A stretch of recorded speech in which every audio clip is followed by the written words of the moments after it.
begins to fill up, guess what's gonna happen to Mr. Block there? He's gonna shoot out of that fucking tunnel like a goddamn cannonball. Because he can't, there's nowhere else for it to go. There's nowhere else for the air to go. It's gonna literally be propelled out of this tunnel, and then boom, we have the base structures for these fucking cool ass pyramids.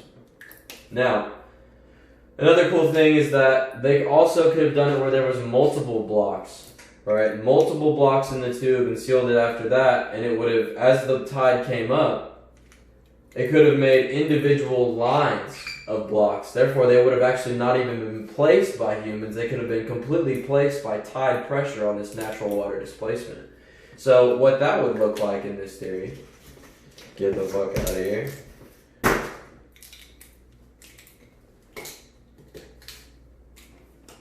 Would be like, imagine they had a tunnel, or what was it? Shaft. They had a shaft here, and they had a bunch of ones right next to each other. Alright? And let's say that they loaded these bad boys up. Actually, let me kind of give you a little bit more context here. H2O. And this would be the end of said shafts. And then this up here would be the land, of course, ladies and gentlemen. Look at that sweet desert air. Alright? And I think it was tropical back then, but you guys can all fuck off, really. So, if they would have loaded these chambers up with a bunch of blocks,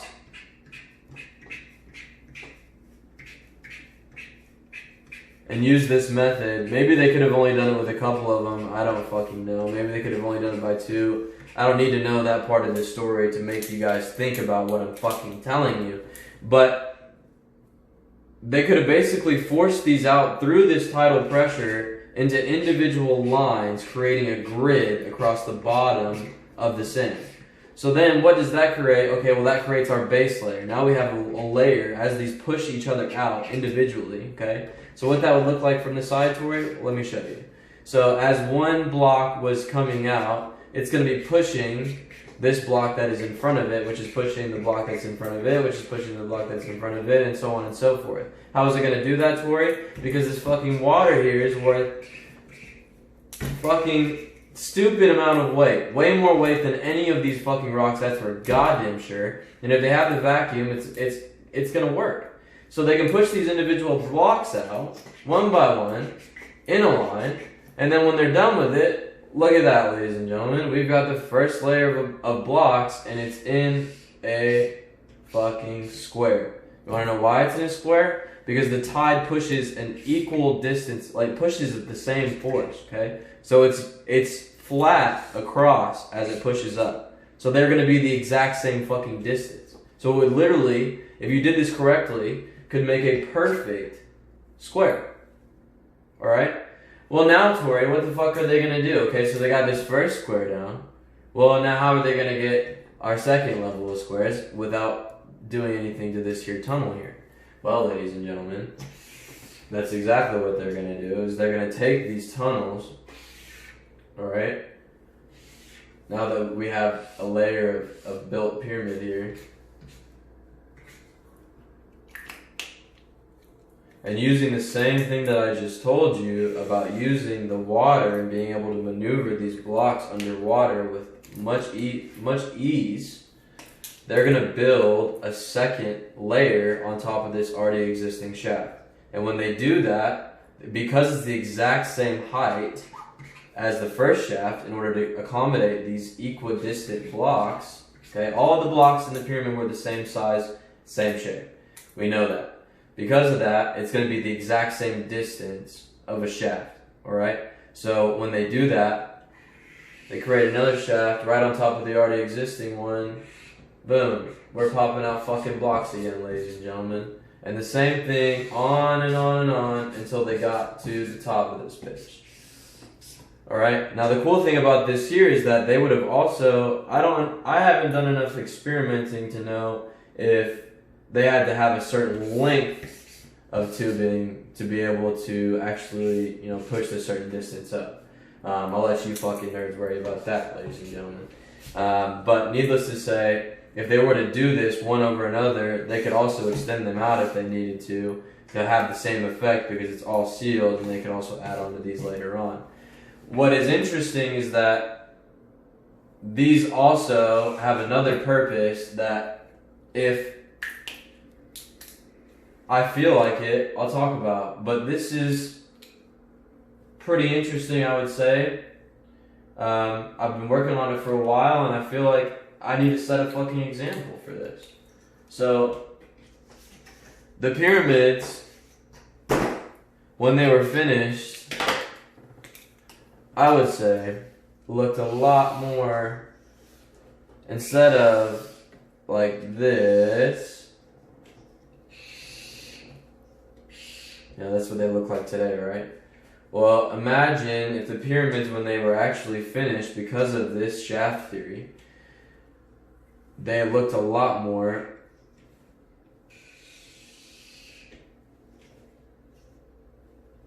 like fucking this.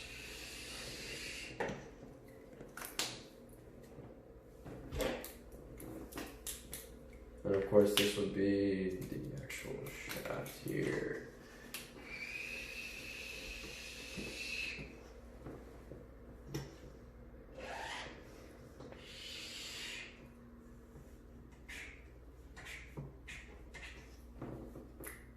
Okay, so this is all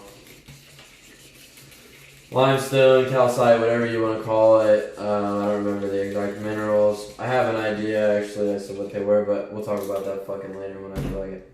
So, why, Tori, then, are this huge fucking structure that should be on this beautiful fucking pyramid that we've studied and seen and thought was built by slaves pulling fucking ropes at the side of this bitch?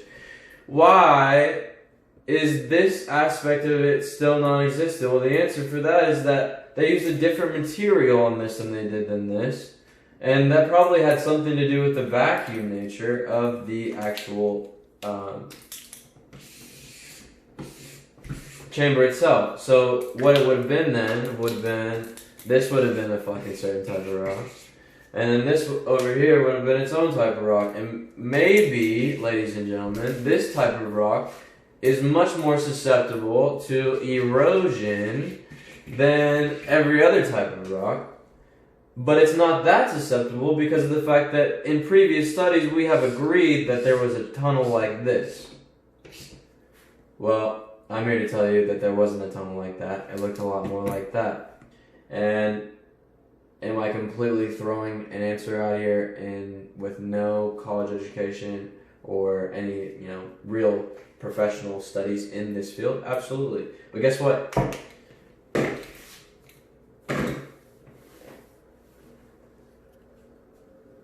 I don't give a fuck. Okay?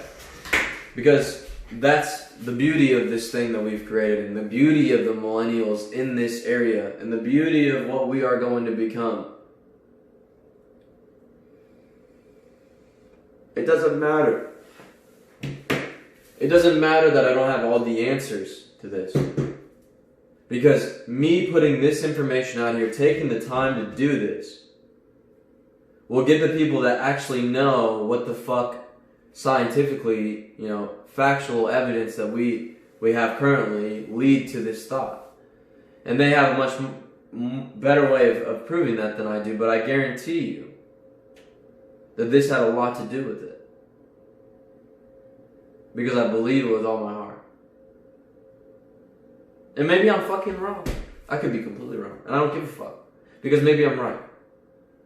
And if we understand this water displacement, maybe we can use it another way. Geoengineering is a type of technology that is vastly important now. We are in a climate crisis. Anyone that lives in today, that is an adult that's lived in the past 5 years, has to say that something feels fucking weird when it comes to weather. And it's becoming undeniably evident that we have had a negative impact and we are spiraling when it comes to this planet. So to raise the tension, I'm releasing this idea. And remember what the fuck I coined it, okay? Because this is my fucking idea. And I won't have any of you nerds steal this from me and call it your own with your scientific technology. Alright? And it's gonna be called, what the fuck did I? T-Money. And I want this in all the textbooks too, alright? T-Money's, not Einstein, but T-Money. Very, very important. T-Money's natural. I'm going to throw in a side word here in case it feels better later on. I'm really bad with committing to names. I, as you can tell, like to change things very often. Oh, and we need to change also 20 T-Money, okay? No longer 2020. Fuck that. T-Money's natural possible tides, tidal, I like tidal, maybe. Natural water displacement theory.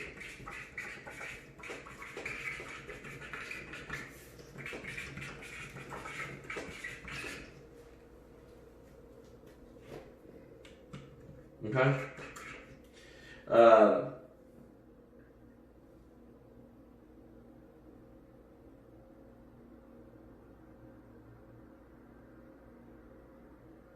If I'm wrong, prove me wrong. If I'm wrong, tell me why I'm wrong. If I'm wrong, fuck it. Who cares? But I have a high likelihood I think that this is probably right. And I think that anyone that understands water displacement and the physics behind it and the numbers will see this theory and say, there is something probably pretty interesting with that. I don't understand how they had the technology to flatten all of these blocks. Maybe there was some sort of terrestrial, what an interesting word, engagement, I don't know, but it doesn't matter, because this is one piece to that puzzle, or at least water had something to do with it. If we put the pieces together and we can confirm those pieces, I don't see why this wouldn't make sense to anyone. But millennials, let this be a spark for us to show the world that it's time for us to stop being, compliant with these labels we've been given. Because it's funny, people that are like 35, 37, that kind of, existed a little bit before the 80s and 90s range, or, a little bit before, they like to call themselves millennials. But also not too much, because of the fact that they don't want to be labeled as, lackadaisical or whatever it may be, but they don't want to be labeled as old either. But what I'm trying to say is that a lot of the millennials, I know myself personally in like the commercial industry and working for big corporations, with such an old existing system of society, and especially in the commercial world, it's like a bad thing to be a millennial, and that's just shitty. Because you're labeled as like, oh, we have to change all of our infrastructure to adapt to you. You're goddamn fucking right you do. Because we existed with times that are much smarter than you are. So we're not going to comply with your simple clock in, clock out system. Right? We're going to be lazy. We're going to procrastinate because we've got a million things that we're thinking about. And I understand that you can't understand that. But it doesn't matter. It doesn't matter at all. Because as long as we do shit like this, we're moving the needle. And I did this with $1.79 whiteboards from fucking Walmart, sue me, and some Sharpies, and a little bit of research.